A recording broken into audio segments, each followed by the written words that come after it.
मायने नहीं रखता कि एंट्री गलत हुई तो बोले इंजीनियरिंग फेल हुए हाँ, पास फेल हो, हुए। लेकिन एग्जिट शानदार होना अच्छा, वहाँ पे गर्ल्स वगैरह भी रहती थी? चाहिए। गर्ल्स वगैरह तो रहती आपको रुकावट तो नहीं आई कभी, गर्ल्स वगैरह गर्लफ्रेंड वगैरह बनी हो, थी। ऐसा कुछ तो नहीं? ऐसा कुछ नहीं, हम गाँव में उससे गए थे, हम बात ही नहीं करते, शर्माते थे। इनको डरते थे। पता ही नहीं, इंग्लिश का ई नहीं पता था इनको, जब ये पहली बार इंजीनियरिंग की फर्स्ट ईयर में जब क्लास मेरा किए थे। जीरो नॉलेज था जिस टाइम नमस्कार साथियों, मेरा नाम है मोहन अहिरवार और आप देख रहे हैं खबर तमारी इंडिया का यूट्यूब चैनल। दोस्तों, आज मैं ना किसी प्रैंक स्टार की बात करने वाला हूं और ना ही किसी ऐसे टॉपिक पे बात करने वाला हूं जिससे कि किसी प्रैंक स्टार को ऐसा लगे कि नहीं यार मेरे बारे में बात कर रहा है। बिल्कुल नहीं, क्योंकि मैं एक ऐसे व्यक्ति के बारे में और ऐसे क्षेत्र के बारे में बातचीत करने वाला हूं जिससे आप लोगों को बहुत ज़्यादा सीख मिलने वाली है, आपके बच्चों को बहुत ज़्यादा सीख मिलने वाली है।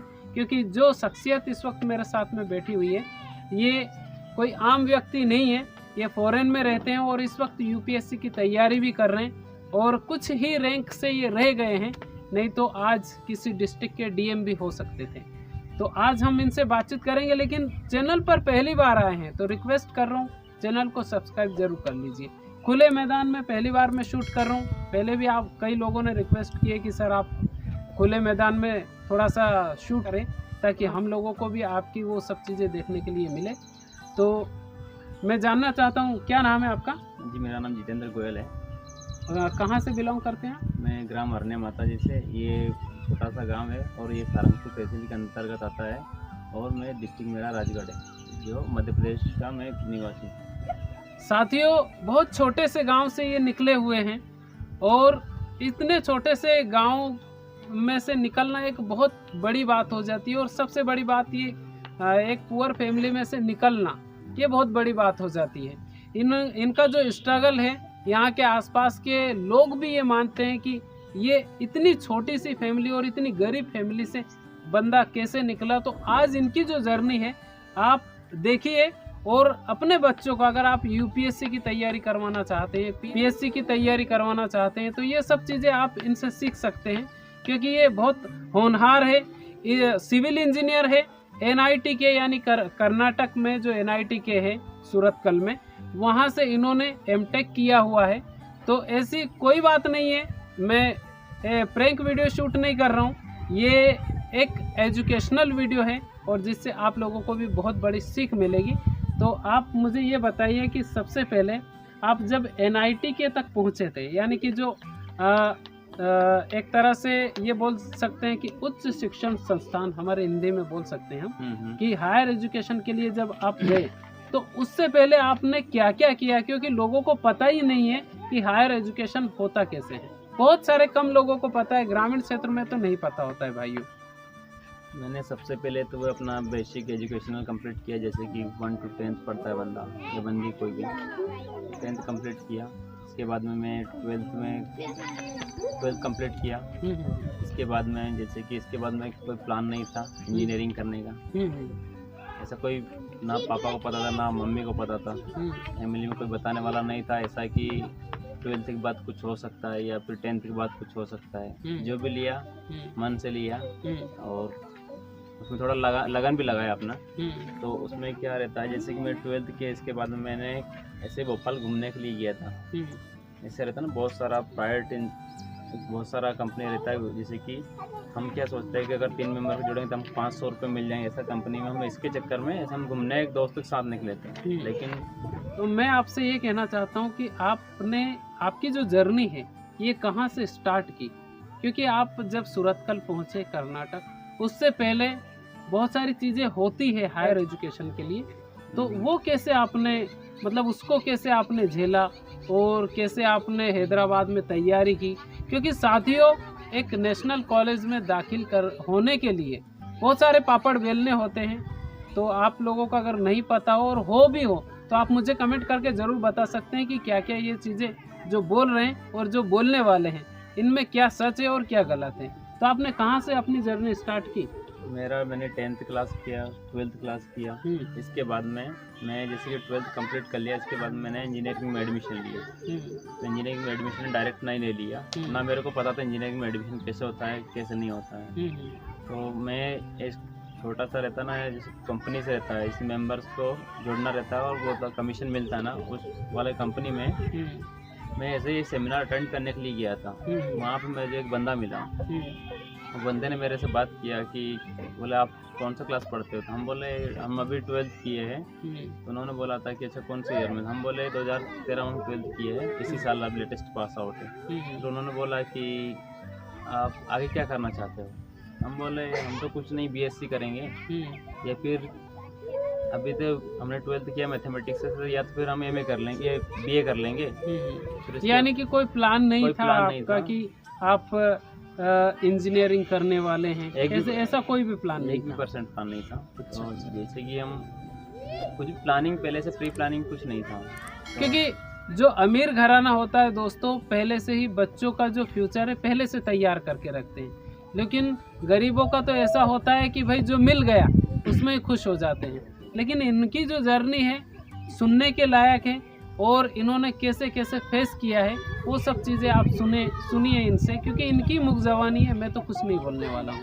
तो इसके बाद में क्या किया मैंने, जैसे कि उन्होंने बोला कि 12th में तुम्हारा परसेंटेज वगैरह कितना है, तो हमारा 78% के आसपास था 12th में। उसके बाद में उन्होंने बोला कि आप एक काम कर लीजिए, इंजीनियरिंग कर लीजिए। तो हम बोले ये होता क्या है, तो बोले जैसे कि इंजीनियर, हम ये सुने थे कि इंजीनियर से नौकरी होता है, लेकिन इंजीनियरिंग होता है ये नहीं सुने थे। तो हाँ, गांव में तो यही बोला जाता है कि इंजीनियर है, पता नहीं था कि इंजीनियर बनता कैसे। और फिर मैंने क्या किया, तो हम बोले हम कर लेंगे, लेकिन हमारे पास पैसा नहीं है इतना। इंजीनियरिंग कितना, इंजीनियरिंग में तो बड़े लोग ही बन पाते हैं और जिनके पास पैसा हो। हमारे पास, मेरे पास, पापा के पास पैसा नहीं था, ना मेरे पास था। तो हमने सोचा था कि छोटे मोटे कॉलेज में अगर पढ़ना होगा तो अपना तहसील में रहता ना, वहाँ पे ब्लॉक में कोई सा भी गवर्नमेंट कॉलेज में एडमिशन ले लेंगे। हाँ, और BA जो भी करना होगा, प्लेन जो भी चीज़ें वही, क्योंकि कर लेंगे। हमारे ग्रामीण क्षेत्र में यही होता है। ग्रामीण क्षेत्र में क्योंकि देख लीजिए आप, खेती किसानी होती है हमारे इधर, तो जो हमारे जो पेरेंट्स है वो भी उतना ध्यान नहीं दे पाते हैं, और ये बात हकीकत है। ठीक है, तो उसके बाद में क्या हुआ? उसके बाद में मैंने क्या किया, इसके बाद मैंने जैसे कि एडमिशन ले लिया इंजीनियरिंग में। तो स्टार्टिंग में जो बंदा मेरे साथ एडमिशन, स्कॉलरशिप बेस पे मेरा एडमिशन कराया था, तो उन्होंने बोला कि कॉलेज वाले पूछते हैं कि तुम कौन से ब्रांच में इंजीनियरिंग करना चाहोगे। जैसे कि उसमें बहुत सारा ब्रांचेस रहता है, जैसे कि civil engineer, electrical engineer, electronics engineer and mechanical, हाँ वो तो ब्रांचेस होती हैं, IT, बहुत सारा ब्रांचेस रहता है उसमें। तो मैंने बोला मेरे को तो कुछ नहीं पता, जो अच्छा है वो आप बोल दीजिए तो मैं वही कर लूँगा। तो उन्होंने बोला कि एक काम कर लीजिए, कंप्यूटर साइंस से आप इंजीनियरिंग कर लीजिए। तो हम बोले जॉब किस में, जिससे पैसा ज़्यादा मिल जाए, जो अपने घर का गुजारा हो जाए, क्योंकि टारगेट तो पैसा ही होता है। पैसा ही होता है। लेकिन उन्होंने बोला कि कंप्यूटर साइंस इंजीनियरिंग ले लीजिए। तो हमने बोला कि एक काम करेंगे, हमको कंप्यूटर साइंस इंजीनियरिंग में एडमिशन दे दीजिए। फिर उन्होंने बोला प्राइवेट कॉलेज में गए थे, स्टार्टिंग में बोला कि आपको एक साल में बोले 70-80,000 पेमेंट करना पड़ेगा। तो हम बोले तो इतने में तो हम डायरेक्ट, हमको बोला, उन्होंने उनसे बात ही नहीं की, डायरेक्ट हम बोल दिए इतना तो हम नहीं कर पाएंगे, मतलब पे नहीं कर पाएंगे, मतलब कि हम इसके काबिल, इसके लायक नहीं है इस कॉलेज में पढ़ने के लायक। हम ऐसे निकलना स्टार्ट कर दिए। तो उन्होंने बोला डायरेक्टर ने कॉलेज के, तो बोले कैटेगरी कौन सा है, तो हम बोले हमारा कैटेगरी तो ST लगता है। तो उन्होंने क्या किया, फिर मेरे को बोला कि स्कॉलरशिप वगैरह मिलता है आप लोगों का, एक काम करिए स्कॉलरशिप बेसिस पे एडमिशन हो जाएगा। तो हम बोले उसके बाद में कितना पैसा लगेगा। तो उन्होंने बोला कि आप एक काम करिए 20,000 के आसपास आपको पैसा लगेगा, और आपको जैसे कॉलेज फीस, कॉलेज में बस चलती है उसको बस का अलग पेमेंट करना पड़ेगा, कॉलेज ड्रेसेस रहती है तो उसका अलग पेमेंट करना पड़ेगा। हम बोले चलो ठीक है, हम घर वालों से पूछ के बताते हैं। हाँ, पता कर लेते हैं तो कैसा रहेगा कैसा नहीं रहेगा। तो फिर यहाँ आए गांव में, तो सबसे पता किया है कि हम कॉलेज का पूरा टेम्पलेट वगैरह रहता ना, टेम्पलेट वगैरह पूरा लेके आए टेम्पलेट। तो उसमें वहाँ पे कॉलेज का फ़ोटो वगैरह बना था। तो ज़िंदगी में इतना पहली बार ऐसा कॉलेज देखा था, क्योंकि हम तो गांव में रहने वाले थे, लेकिन अभी हमको रियलिटी पता चला कि हमारा कॉलेज ज़्यादा बड़ा नहीं था उस वक्त में। अभी हमको पता नहीं था, हम ज़िंदगी में पहली बार इतना अच्छा बिल्डिंग देखे थे। हाँ, एक तरह से, क्योंकि गांव में तो ऐसा कुछ देखा नहीं है। तो हमने बोला हम तो बहुत अच्छे कॉलेज में पढ़ते, घर वालों को दिखाया तो खुश हो गए। लेकिन बोले कि पैसे का प्रॉब्लम इतने हम नहीं दे पाएंगे, क्योंकि हमने बोला कि हमारा जैसे कि रहता है ना, गवर्नमेंट की तरफ से बहुत सारे हॉस्टल्स रहते हैं, बॉयज़ हॉस्टल, गर्ल्स हॉस्टल, हम हमारा एडमिशन हॉस्टल में कराए। तो गवर्नमेंट हॉस्टल की बातें हो रही है, ठीक है। तो फिर वहाँ पे हमने फॉर्म वगैरह जमा कर दिए। जिस बंदे ने मेरे इंजीनियरिंग में एडमिशन कराया था स्कॉलरशिप बेस पे, उसी बंदे ने उस हॉस्टल में हमारा फॉर्म जमा कर दिया, लेकिन बाई चांस मेरा नाम नहीं आया उस हॉस्टल में, लिस्ट में है। फिर हम बोले कि किस्मती है ये। हमने बोला कि एक काम निकलने का रास्ता, वहाँ से निकलने की कोशिश भी किया कि कहीं मेरा एडमिशन कैंसिल हो जाए और हम फिर से घर चले जाएं। फिर लेकिन वो एडमिशन कैंसिल नहीं हुआ। फिर हम घर से गए जिस तैसे करके 10-20 हज़ार किसी से उधार लिए, इंटरेस्ट से लिए घर वालों ने। फिर हमको पहुँचाया कि काम भोपाल जाइए तुम पढ़ने के लिए। फिर हम गए, जहाँ यहाँ पे बोला हमको घर वालों के, अपने यहाँ पे जो गांव के जो सक्षम लोग हैं, जिसके पास पैसे वगैरह, जिसके पास 50-100 बीघा जमीन है, उनका लड़का भी तो यहीं सारंगपुर तहसील में अपने यहीं पे पढ़ रहा है। बोले अपना देखिए, मैं एक बात ये कहना चाहता हूँ, ग्रामीण क्षेत्र में ये होता है कि अगर आप गरीब फैमिली से हो तो आप, हमारे जो माता पिता है वो गाँव में पूछने जाते हैं, जिनके पास में 100 बीघा 200 बीघा ज़मीन है, और उनसे पूछने जाते हैं कि आपके बच्चे क्या करते हैं। उनके बच्चे गांव में ही रहते हैं, तो वो हमको भी डांटते हैं, यानी कि इनको भी डांटे कि आप वहां जाके क्या करोगे, जब 100 बीघा 200 बीघा ज़मीन वाला गांव में ये, तो आप बाहर जाके क्या करोगे, भोपाल जाके क्या करोगे। तो ये बहुत ऐसी स्टोरी है जिसको मतलब देख के ही, सुन के ही ये लगता है कि यार कैसे कैसे ये बंदा अपने आप को इस्टेब्लिश किया और कैसे वहाँ तक पहुँचा। उसके बाद में क्या हुआ? उसके बाद में जैसे घर वाले बोलते हैं कि ये अपने गांव में जो बोले इनके पास 50-100 बीघा जमीन है, तो वो तो इनके बच्चा यहीं पढ़ता है, तो आप तुम भी यहीं पे जाके क्या करोगे। सही है। हमने बोल दिया कि हमको कुछ अलग करना है, हमको भी नहीं पता क्या करना है, लेकिन हमको कुछ अलग करना है। तो हम तो आज भी बोलते हैं हमको भी नहीं पता हम क्या करेंगे, लेकिन हमको कुछ अलग ही करना है, जो अभी तक मतलब कि नहीं इंडिया में नहीं किया। तो साथियों, ऐसी जो सोच है कि जो किसी ने नहीं किया, मान लीजिए न्यूटन ने सोचा था ऐसा कि जो किसी ने नहीं किया वो मैं करूँगा। पता नहीं, मेरे को भी नहीं, अभी भी नहीं पता मैं क्या करूँ, लेकिन मैं ऐसा कुछ करूँगा जो अभी तक नहीं किया। नहीं, ऐसी सोच है इनकी, और आप लोग भी दुआ कीजिए कि ईश्वर इनका साथ दे और इनकी सोच के मुताबिक ही इनको वो मंजिल मिले। तो इसके बाद में हम इंजीनियरिंग में गए एडमिशन कराने, फिर पेमेंट वगैरह किया कॉलेज वालों का। इसके बाद में फिर वहीं पे एक रूम वगैरह लिया। तो जिसने मेरा एडमिशन कराया था उसने मेरे को पूरा खाना बनाने का सामान वगैरह दे दिया, एक छोटा सा रूम भी दिला दिया, जिसका उसका भाड़ा था 1000 रुपये पर मंथ लगभग। और पूरा खंडार वाला रूम था, वहाँ पे कुछ भी नहीं था। ऐसे रहता ना, डर लगता था वहाँ पे, पूरा रहता ना अंधेरा टाइप का, अच्छा रूम नहीं था। तो हम पहली बार रुके वहाँ पे, तो बहुत सारा प्रॉब्लम्स देखा। इसके बाद में जब इंजीनियरिंग पढ़ने गए, बोले कॉलेज बड़ा रहता ना, बड़ा जुनून रहता है फर्स्ट टाइम पे। हाँ, पहली बार जब फर्स्ट ईयर में जाते हैं तो बोले हम भोपाल आके पढ़ रहे हैं, कितने हम खुश नसीब है, ऐसा सोच के हम कॉलेज की तरफ निकले थे ड्रेस वगैरह पहन के। जब इंजीनियरिंग में क्लासेस लेना स्टार्ट किया प्रोफेसर लोगों ने, तो वहाँ पे तो इंग्लिश पढ़ाना, इंग्लिश में भी इंजीनियरिंग पढ़ाते हैं, हमको तो पता नहीं था। ये एक बात मैं आपको ये कहना चाहता हूँ कि ये हिंदी मीडियम से पढ़े हुए हैं, और जब इंजीनियरिंग की जब पहली क्लास, मतलब ये फर्स्ट ईयर में जब गए, तो वहाँ पे इंग्लिश मीडियम में सारी चीज़ें होती हैं, इंग्लिश में ही किताबें होती हैं और सारी चीज़ें इंग्लिश बेसिस पे ही होती है। तो इनको पता ही नहीं था कि अचानक हिंदी का बंदा इंग्लिश मीडियम में पहुँच गया, पढ़े कैसे।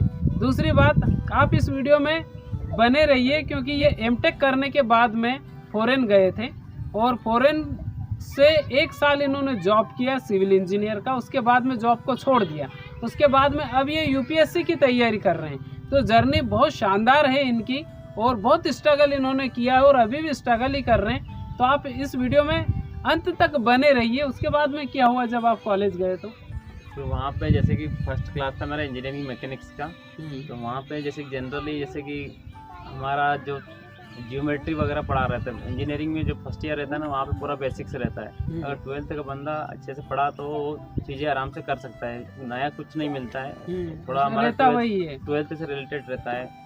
तो उसके बाद में फिजिक्स वगैरह भी रहता है, कुछ सब्जेक्ट फिजिक्स से रहता है, इंजीनियरिंग मैकेनिक्स रहता है। तो कुछ नया नहीं, 1 साल तक तो कुछ नया पढ़ने को नहीं मिलेगा, थोड़ा बहुत मिलेगा, ज़्यादा नहीं मिलेगा। तो उसमें मैंने पढ़ा। फिर इसके बाद में प्रोफेसर बोलता था कि बोले रेक्टेंगल का एरिया निकालो, बहुत सारा चीज़ें क्षेत्र, हम तो पढ़े थे क्षेत्रफल पढ़े थे वहाँ पे, हम बोले कि हम सोचे मन में ये सब चीज़ें, फिर बाद में प्रोफेसर पढ़ाने लगा तो हम बोले मैं तो फार्मूला तो कहीं पे देखा लग रहा है, ऐसे हम फिर बाद में पता चला कि ये क्षेत्रफल को एरिया बोलते हैं इंग्लिश में। फिर धीरे धीरे हमने, मतलब ये कितनी बड़ी बात है कि हिंदी मीडियम का बंदा अचानक इंग्लिश मीडियम के उस सिलेबस में पहुंच गया और उसको पता ही नहीं, इंग्लिश का ई नहीं पता था इनको। जब ये पहली बार इंजीनियरिंग की फर्स्ट ईयर में जब क्लास, मेरा जीरो नॉलेज था जिस टाइम पे हम इंजीनियरिंग ज्वाइन किए थे ना पढ़ना, उस टाइम पे जीरो नॉलेज। हमसे ये भी पूछता ना कि हमारे स्टेट का सीएम कौन है, तो मेरे को नहीं पता था, ये रियलिटी है। इसके बाद में जीके भी हमारा बहुत वीक था, हमको पता ही नहीं था हमको करना क्या जीवन में। तो जैसे तैसे करके फिर इंजीनियरिंग में हम एडमिशन लिया, तो एग्ज़ाम वगैरह भी फिर हम, लेकिन डेली कॉलेज जाते थे, पढ़ते थे। स्टार्टिंग से रहता ना कुछ नहीं करेंगे, इंजीनियरिंग छोड़ेंगे नहीं, अच्छे से पढ़ेंगे।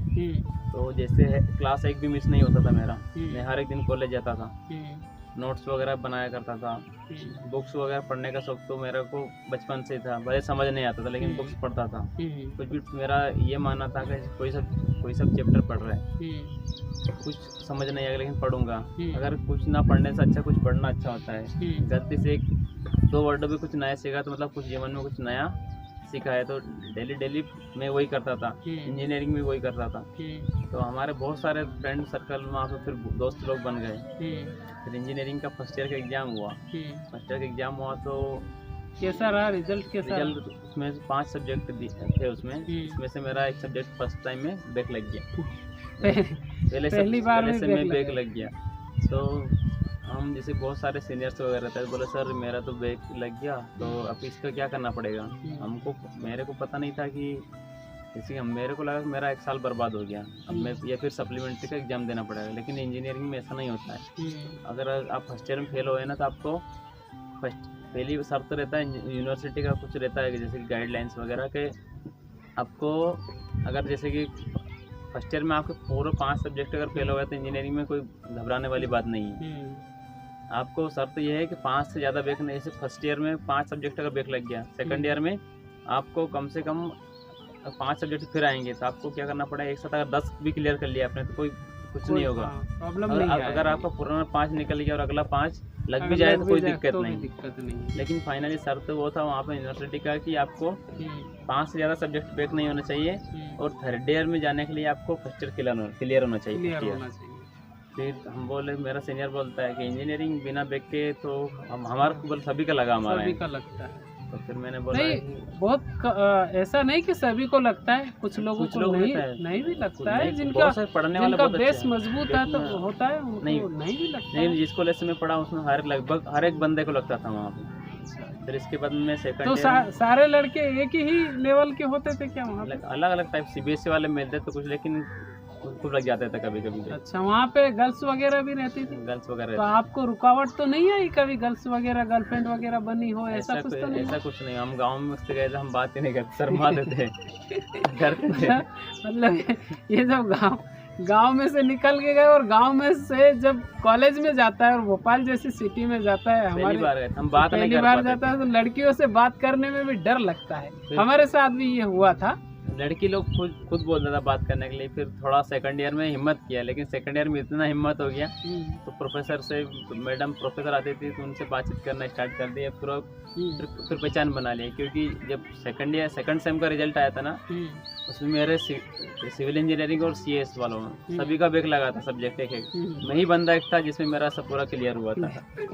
तो मतलब इन्होंने जो कवर किया, रिकवर बोल सकते हो उसे, कि जब हिंदी मीडियम का बंदा इंग्लिश में जब सेकंड ईयर में गया तो फिर बैक नहीं लगा। और पूरे क्लास में सीबीएसई वाले लड़के भी थे, लड़की भी थे, उनको सभी को एक सब्जेक्ट बैक लगा, एक सब्जेक्ट सभी को बैक, किसी को 2 लगा।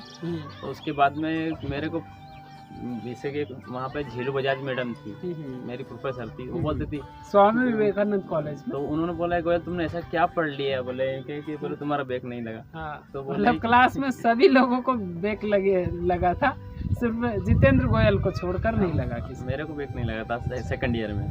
फिर सेकंड ईयर में फिर हम थोड़ा सुधर गए थे, मतलब रहता ना कि हम बोले हमारा स्ट्रेटेजी बना लिया था कि आपको इंजीनियरिंग तो करना ही है, लेकिन फर्स्ट ईयर में हमने इंजीनियरिंग छोड़ने का प्लान बना लिया था पूरा।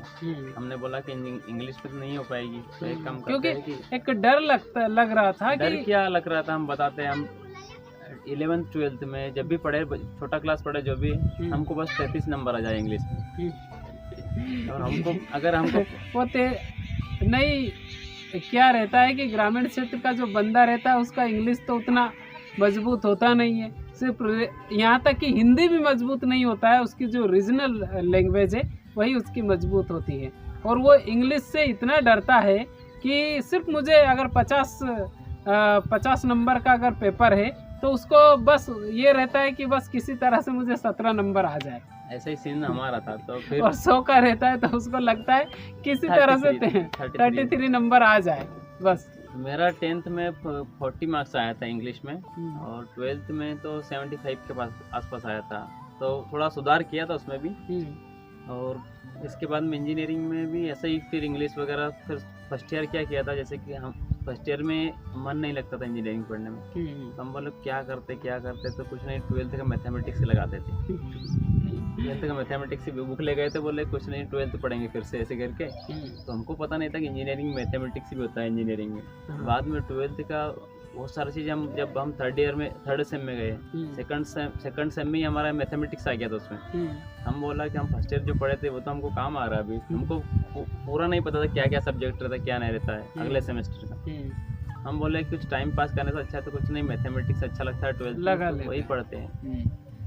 तो फिर वही पढ़ना स्टार्ट किया। डिप्लोमा करने का सोचा कि इंजीनियरिंग छोड़ देंगे, एक काम करेंगे हिंदी में पॉलिटेक्निक से डिप्लोमा करेंगे। तो फिर वो हमारा जो रिलेटिव है कोई, उनसे हमने बात किया, आप ही से बात किया था, तो बोला है कि हम इंजीनियरिंग छोड़ देंगे, हम घर आ रहे हैं। तो बोले घर, ये मुझसे बात किए थे जब छोड़ने वाले थे इंजीनियरिंग, इनका मन हट गया था कि नहीं हो पा रहा है यार, इंग्लिश बहुत ज़्यादा है इसमें और हम पढ़ ही नहीं पा रहे हैं। तो मैंने इनको थोड़ा सा समझाया था कि क्या कैसे नहीं है, क्योंकि टारगेट ही अगर हम भूल जाएंगे तो करेंगे कैसे यार। फिर इन्होंने मेरे को बोला कि एक काम करिए, एक काम कर, डिप्लोमा करना है तो वहीं रह के तैयारी करिए, अगर तुम यहाँ घर पर आ गए तुमको कुछ नहीं, फिर दोबारा भोपाल कोई नहीं भेजेगा तुमको। 100% ये रियलिटी थी।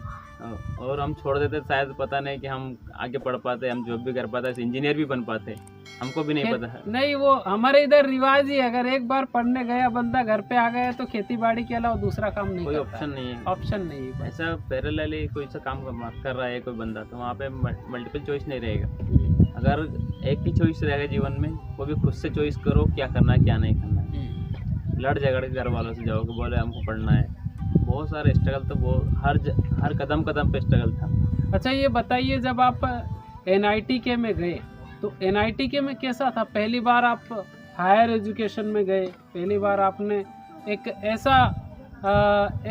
ऐसी यूनिवर्सिटी आपने देखी, एक ऐसा कॉलेज देखा जहाँ पे सारे मिनिस्टर लोग वहाँ पे आते हैं, जैसे रमेश पोखरियाल, क्या नाम था? एजुकेशन उस वक्त एजुकेशनल मिनिस्टर थे, आए थे पिछली बार शायद ना, वाइस प्रेसिडेंट आए थे वेंकैया नायडू जी। सारे लोग आते थे उस कॉलेज में जहाँ पे ये जहाँ से इन्होंने M.Tech किया। वहाँ का एक्सपीरियंस बताइए थोड़ा। वहाँ का एक्सपीरियंस, जिंदगी अगर हमारी बनी तो वहीं से बनी। हम जो भी है NIT को क्रेडिट देते हैं और प्रोफेसर को, क्योंकि वहाँ पे हमको प्रॉब्लम तो बहुत आया। हम M.Tech करने गए थे लेकिन हमारा इंग्लिश कमजोर था, हम पूरा M.Tech में इंग्लिश ही सीखे थे। पूरा M.Tech ये किए तो सही, लेकिन पूरा जो स्पीकिंग है, इंग्लिश की जो स्पीकिंग है, ना हमको राइटिंग स्किल अच्छा था, ना स्पीकिंग अच्छा था, ना कम्युनिकेशन अच्छा था। हमारा ऐसा कुछ भी चीज़ परफेक्ट नहीं है जिसको हम गर्व से बोल सकते हैं नहीं कि हम NIT में पढ़ रहे हैं। ना हम प्रेजेंटेशन अच्छे खुद को रिप्रेजेंट कर पाते थे अच्छे से। अच्छा ये बताइए, थोड़ा सा मैं रोकूंगा आपको, कि अगर किसी को भी IIT में जाना है, बहुत सारे लोग तैयारी कर रहे हैं, किसी को भी अगर NIT में जाना है तो मतलब उसको क्या करना चाहिए? अगर NIT में जाना है या IIT में, हाँ, तो दोनों के लिए बात, क्योंकि आपको एक्सपीरियंस तो वहाँ जाना है, जैसे कि अगर इंजीनियरिंग वहाँ से करना है तो आपको वही IIT JEE निकालना पड़ेगा। तो JEE निकालने के लिए वही 12th के बाद में एप्लीकेशन फॉर्म फिल करना पड़ेगा। इसके बाद में आपको एक कॉम्पिटिटिव एग्जाम होता है, एंट्रेंस एग्जाम होता है। तैयारी तो सारे लोग करते हैं लेकिन बहुत कम लोग निकाल पाते हैं, क्योंकि उसके लिए क्या करना आज के ज़माने में ऐसा नहीं है कि एग्जाम तो डिफिकल्ट होता है डेफिनेटली, और इंडिया में बहुत सारे, अगर मान के चलो कोई बंदा एक दिन अगर कोई आराम करेगा तो बाकी लाखों लोग पढ़ते रहते हैं। हमको लगता है कि एक दिन में बोले कुछ नुकसान नहीं, लेकिन हर घंटे घंटे नुकसान होता है। तो वो एग्ज़ाम डिफ़िकल्ट है, ऐसा नहीं है कि डिफ़िकल्ट नहीं है, डिफ़िकल्ट है, लेकिन अगर लगन से करोगे तो हो जाएगा। थोड़ा अपने आप पे इंटरेस्ट जागना पड़ेगा। अगर किसी कहने पे कर रहा है तो मत करिए। अगर अपना खुद का इंटरेस्ट है कि मेरे को इंजीनियर बनना है या फिर डॉक्टर बनना है या कुछ भी बनना है या मेरे को बीए करना है, कुछ भी करना है, लेकिन खुद का इंटरेस्ट से जाओ बेटर हो, क्योंकि अपने आप को आप ही सबसे ज़्यादा जानते हो। अगर मेरे को ये बोलेंगे ये करो, मैं इनको बोलूँगा तो इससे काम नहीं चलने वाला है। हाँ, फाइनली हम ही जानते हैं, दूसरा हमारे बारे में ज़्यादा नहीं जानता है। युद्ध में तो हमको ही लड़ना पड़ेगा। अगर कोई बोल देगा नहीं एक काम करो, आप ये ऐसे तैयारी करो वैसे तैयारी करो, तो आप एक काम करिए डॉक्टर ये बोले एमबीबीएस कर लीजिए, ये कर लीजिए, ऐसा कुछ नहीं। हम तो बोलेंगे जो बनता 10th क्लास क्लियर कर लेता है तो उसको अपने आप में थोड़ा, उसको आज के ज़माने में तो इंटरनेट वगैरह सब कुछ है, तो वो अपना बहुत सारे गाइडेंस ऑनलाइन मिल जाता है, क्या करना चाहिए क्या नहीं। तो उसको पहले तो ये देखना चाहिए कि 10 क्लास के बाद बंदे के पास पॉसिबिलिटीज़ क्या है, क्या करने की है। मल्टीपल चॉइस बहुत सारा रहता है। ऐसा नहीं कि इंजीनियरिंग किया तो जीवन में कुछ भी करो, लेकिन ये नहीं मायने नहीं रखता कि एंट्री गलत हुई तो बोले इंजीनियरिंग फेल हुए पास हो, लेकिन एग्जिट शानदार होना चाहिए। बिल्कुल सही है। ऐसा नहीं कुछ भी एक इंजीनियरिंग किए तो वो आपका फ्यूचर डिसाइड नहीं कि वो परमानेंट रहने वाला नहीं। ये जरूरी नहीं कि आपने बीटेक कर लिया है तो फिर वो डिसाइड ही हो गया, या फिर आपने एमटेक कर लिया, पीएचडी कर लिया, कुछ भी नहीं। जिंदगी में अपने आप को वो सेल्फ सेटिस्फेक्शन रहना बहुत ज़रूरी है। अगर आप ऐसा बोलेंगे कि इंजीनियरिंग कर लिया तो वो 30 मार्क का नहीं बन जाता। ऐसा नहीं है कि जो बंदा इंजीनियरिंग करता है वही ज़िंदगी में सब कुछ करेगा। नॉर्मल बंदा अगर कोई अच्छा से, जैसे कि 10 क्लास पास किया, वो भी अगर कुछ करना चाहे, उसके अंदर कुछ टैलेंट है कुछ करने का, कुछ भी करता है। ऐसा भी नहीं है कि पढ़ना ही जरूरी है, स्पोर्ट्स में जा सकता है। जैसे बहुत सारे अपने नहीं पढ़ने ही अपने पास में एग्जाम्पल है ना, सचिन तेंदुलकर साहब को ले लीजिए आप। नहीं कोई ज़्यादा पढ़े लिखे नहीं है, वो 12th पास ही है। अब और भी बहुत सारे क्रिकेटर है और बहुत सारे एक्टर हैं जिनको आप ले लीजिए, ज़्यादा पढ़े लिखे नहीं है। उनमें अगर देखा जाए तो बहुत सारे स्टार है यार जो ज़्यादा पढ़े लिखे लिए, लेकिन सेलिब्रिटी है, लोग उनके बारे में चर्चा करते हैं, लोग उनके बारे में बहुत सारे। शायद ये हरियाणा की कोई अपनी हॉकी टीम की जो